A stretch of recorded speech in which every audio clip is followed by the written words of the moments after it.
Muito bem, vamos dar início ao segundo trimestre de 2022 com o título Os Valores do Reino de Deus, a relevância do Sermão do Monte para a Igreja de Cristo. Lembrando que o Sermão do Monte, ele se inicia no capítulo 5 de São Mateus, ele passa pelo capítulo 6 de São Mateus e ele encerra no capítulo 7 de São Mateus, e ele encerra dizendo da seguinte forma: e aconteceu que, concluindo Jesus esse discurso, a multidão se admirou da sua doutrina, porquanto os ensinava com autoridade e não como os escribas. Aí o capítulo 8 diz que ele desce do monte, né, dizendo assim, ó, e descendo ele do monte, seguiu-o uma grande multidão. Então são assuntos maravilhosos para o nosso elevio espiritual, são 13 lições, como você tem a sua revista aí, pode estar acompanhando, né?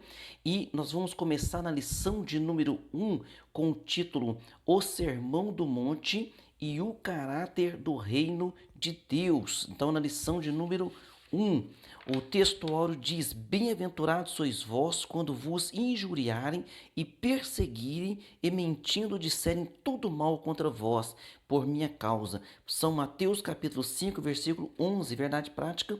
O Sermão do Monte revela a ética do reino de Deus, que forma o caráter do cristão.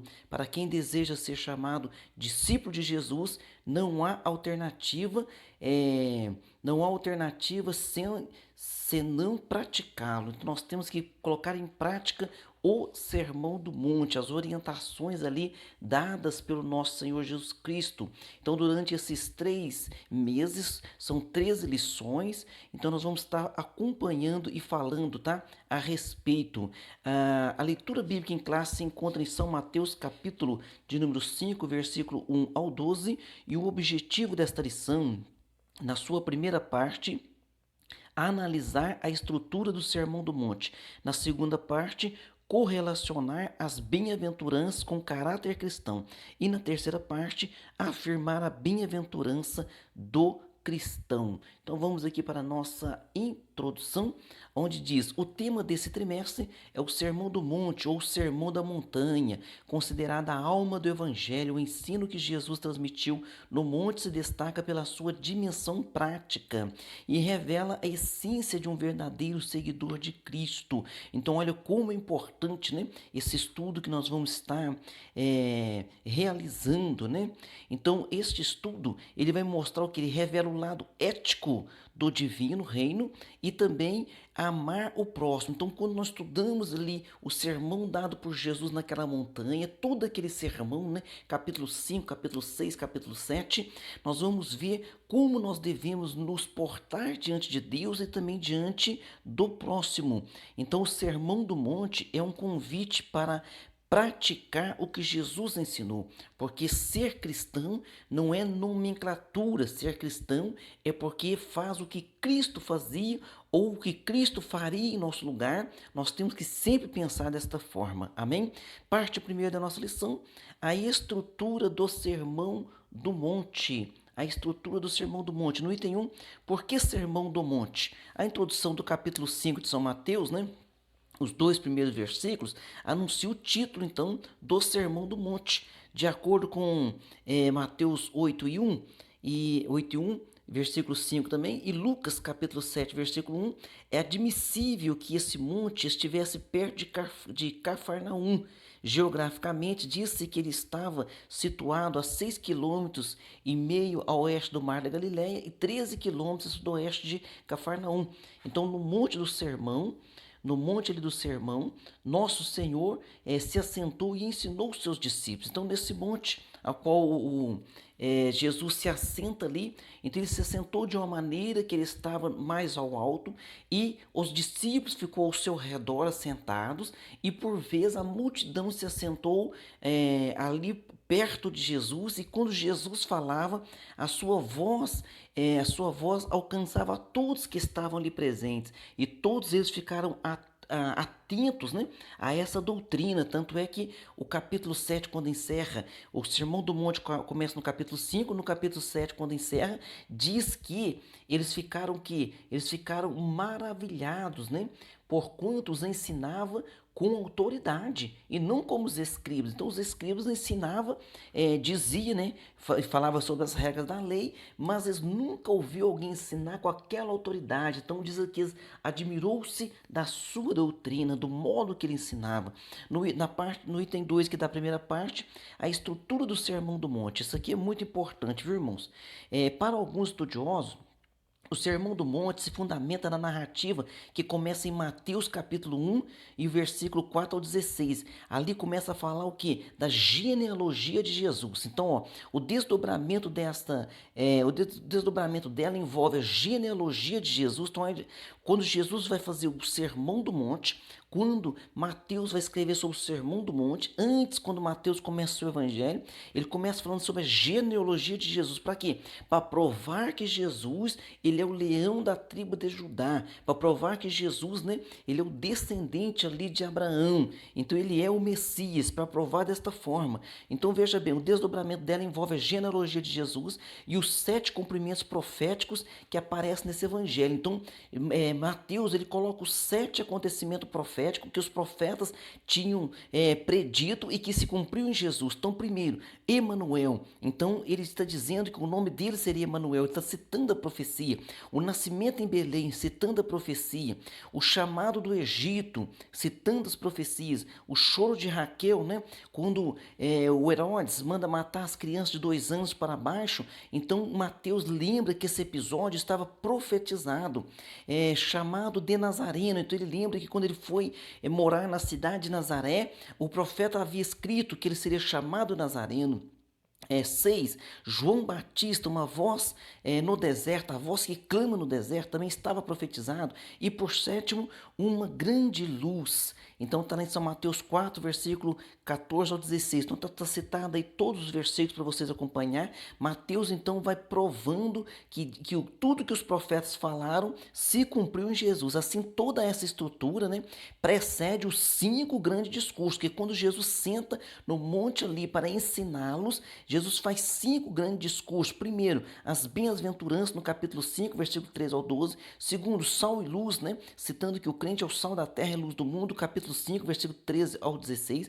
Terceiro, Jesus é o cumprimento da lei, porque havia essa grande preocupação com a lei. Então Jesus diz, não, eu sou o cumprimento da lei. Capítulo 5, versículo 17 ao 48, na parte 4 aqui, os atos de justiça, no capítulo 6, versículo 1 ao 18, na parte 5, declarações de sabedorias, que é o capítulo 6, versículo 19, e entrando no capítulo 7, né, até o versículo 27, como um desdobramento da narrativa messiânica do evangelho, do evangelista Mateus. Então, o Sermão do Monte deve ser compreendido, ele deve ser compreendido e valorizado a partir da autoridade messiânica de Jesus. Então, Mateus começa seu evangelho provando que ele é o Messias, que ele é o desejado das nações, né? Aí agora ele vem colocando, quando Jesus se assenta naquele monte, a doutrina que ele explicou dentro do capítulo 5, capítulo 6, capítulo 7, e começando o capítulo 8, diz que ele desceu do monte, viu? Olha só que como que Mateus estrutura tudo isso. E nós vamos, durante esses 3 meses, esmiuçar, falar, né, dessa doutrina que nós precisamos aplicar na prática para as nossas vidas. No item 3 aqui da primeira parte, a quem se destina o Sermão do Monte. Então, o Sermão do Monte se destina primeiramente aos seus discípulos que estavam mais próximos, a parte daquela multidão que estava ali ouvindo e querendo aprender, e também, portanto, o Sermão do Monte é destinado a todo crente que nasceu de novo. Então, todo aquele que crê em Jesus, né? Todo aquele que crê em Jesus, 2 Coríntios capítulo 5, versículo 17, então é claro dizendo, né, que aquele que crê em Jesus, ele nasce de novo, então é um novo nascimento. Então, dentro desse novo nascimento, aquele que crê em Jesus, ele vai praticar, vai colocar em prática esse novo nascimento, né? Porque quem nasce de novo, ele vai agir como Jesus agia. Assim que, se alguém está em Cristo, nova criatura é. As coisas velhas se passaram, eis que tudo se fez novo, disse o apóstolo Paulo. Parte 2 da nossa lição, as bem-aventuranças e o caráter dos filhos de Deus. No item 1, o que são as bem-aventuranças? A expressão bem-aventurança, bem-aventurados, né? É um adjetivo plural grego, makarioi, que significa felizes. Então, essa expressão diz que ela significa feliz. Então, bem-aventurados os pacificadores, felizes são os pacificadores. Ela ainda se refere tanto ao presente quanto ao futuro. Isso é importante, por quê? Porque essas bem-aventuranças, ela quer dizer, ela tem relação com o presente que você está vivendo, você então tem direito a ser feliz, e também ao futuro, que nós temos, a palavra já nos garante o futuro, então nós sabemos que vamos viver juntamente com o nosso mestre, né? As bem-aventuranças são resultado da felicidade do crente com Deus, né? Que em qualquer circunstância ele persevera, em qualquer circunstância ele persevera no caminho, então com isso participa das bênçãos divinas. Então, a bem-aventurança deixa claro que nós podemos passar por qualquer situação e ainda assim ser bem-aventurado, ou seja, ser feliz. No item 2 aqui da segunda parte, o reino de Deus e seu caráter.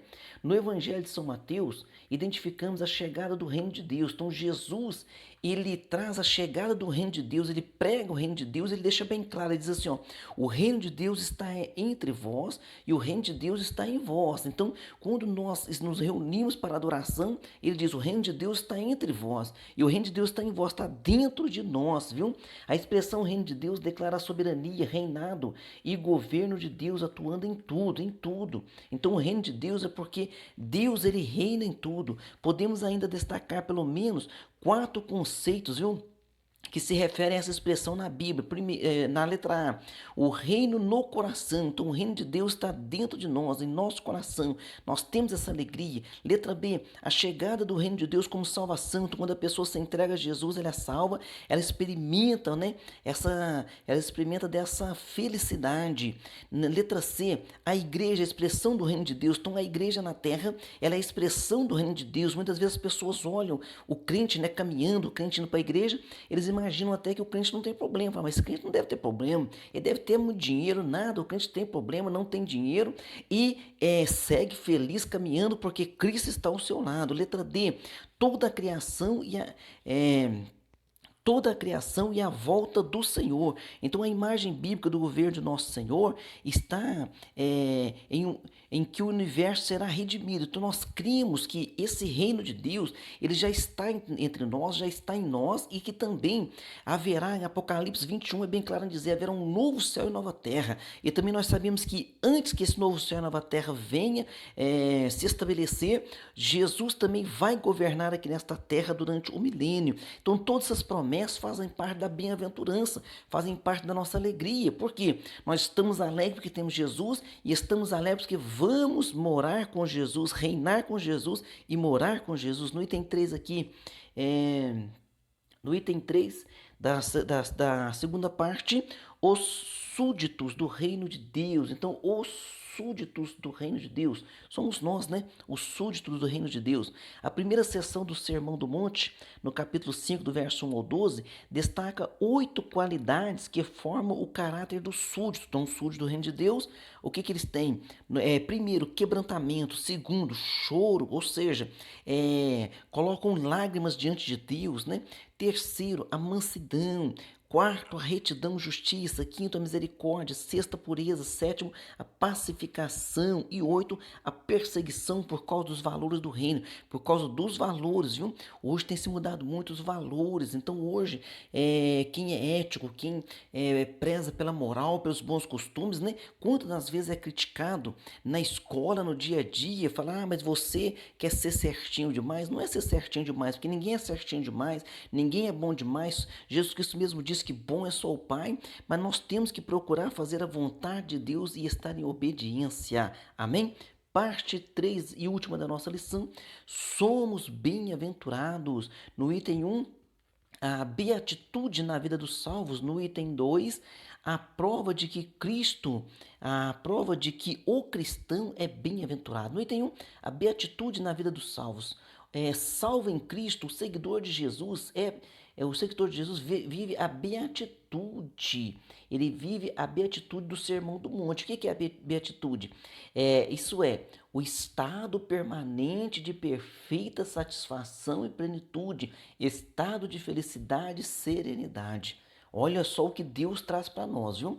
Aí alguém vai dizer, pastor, mas crente não passa por tristeza? Passa. Crente não passa por desânimo? Passa. O crente não sofre decepção? Sofre. O crente não passa luto na terra? Passa. E quantas vezes passa luto? Então, como é que ele pode estar num estado permanente, né, de satisfação? Como é que ele pode estar com esta alegria em Cristo? Que veja bem, meu querido, a Bíblia é bem clara em dizer que quando nós alcançamos, né, quando nós abraçamos Jesus, ele nos alcança com a sua salvação, o Espírito Santo passa a habitar dentro de nós. Então, toda tristeza ela não vai ser permanente, toda decepção não vai ser permanente, todo desânimo não vai ser permanente, ou seja, isso será arrancado do coração e nós vamos permanecer com essa esperança e com essa fé no nosso Senhor Jesus Cristo. Então, portanto, aquele que faz parte do reino de Deus, ele tem humildade, mansidão, retidão, misericórdia, pureza, pacificação, disposição para o perdão. Aí você vai ver todas essas qualidades e vai dizer, pastor, mas será que todo crente tem isso?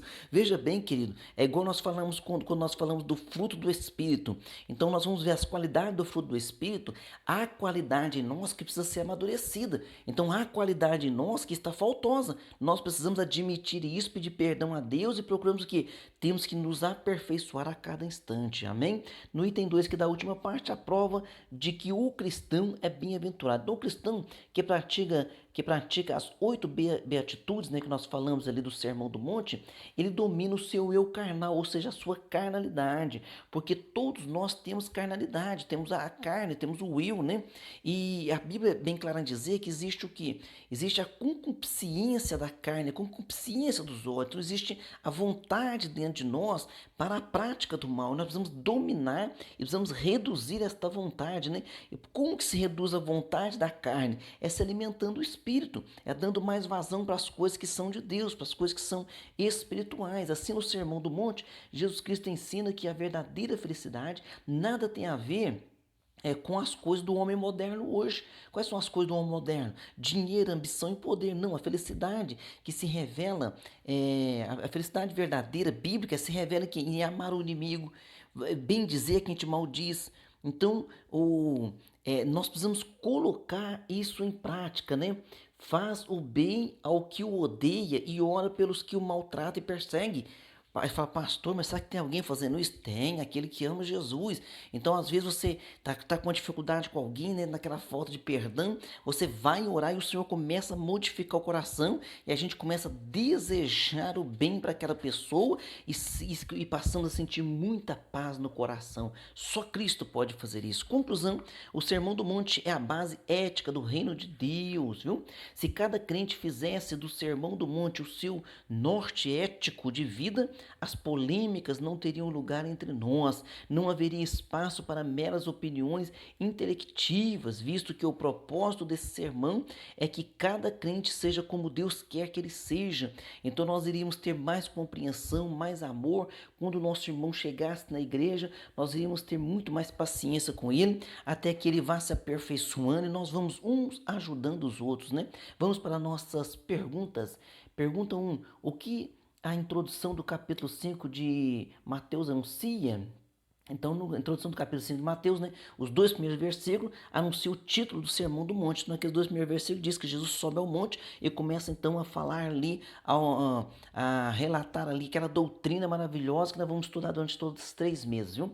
Pergunta 2, como podemos considerar os ensinos do Sermão do Monte? Podem ser considerados princípios esboçados por Cristo que revelam a verdadeira característica do seu reino messiânico. Então, eu quero ser cristão, então o reino de Cristo, quer ser súdito do reino, tem que participar das regras do reino. Então aqui, capítulo 5, capítulo 6, capítulo 7 de São Mateus, está as regras do reino, para nós sermos súditos deste rei maravilhoso. Pergunta 3, qual o significado da expressão bem-aventurados?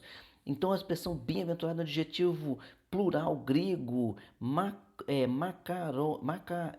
Macarioi, que significa felizes. Então a expressão bem-aventurado é feliz. Então, bem-aventurados os pacificadores. Então, felizes são os pacificadores, bem-aventurados os pobres de espírito, felizes são aqueles que são pobres de espírito. Nós vamos falar sobre esse assunto também, viu? No decorrer aqui dos 3 meses. Na pergunta 4, o que podemos identificar no Evangelho de São Mateus? A chegada do reino de Deus, né? E a pregação de Jesus a respeito do Evangelho do reino. Então, é chegada o reino de Deus, a pregação do reino de Deus. Então, Jesus trouxe a pregação do reino de Deus e ele estabeleceu o reino de Deus, deixou bem claro: o reino de Deus está entre vós e o reino de Deus está em vós. Pergunta 5, com o que o reino de Deus é comparado na Bíblia? Então, o reino de Deus é comparado a uma semente, a uma pequena semente, a qual se desenvolve ao longo do tempo. Então, de modo que podemos falar a respeito dele no presente, né? E falarmos a respeito dele no futuro. Então, no presente, nós estamos vivendo o reino de Deus. E o reino de Deus vai se expandir ainda mais quando Jesus vier governar nessa terra no reino milenial. E depois entrar no novo céu e nova terra, aonde, lá com Apocalipse 21, aonde nós vamos desfrutar deste reino. Então, olha só que reino maravilhoso, poderoso, né? Que Deus continue abençoando a sua vida e até a próxima aula. Amém.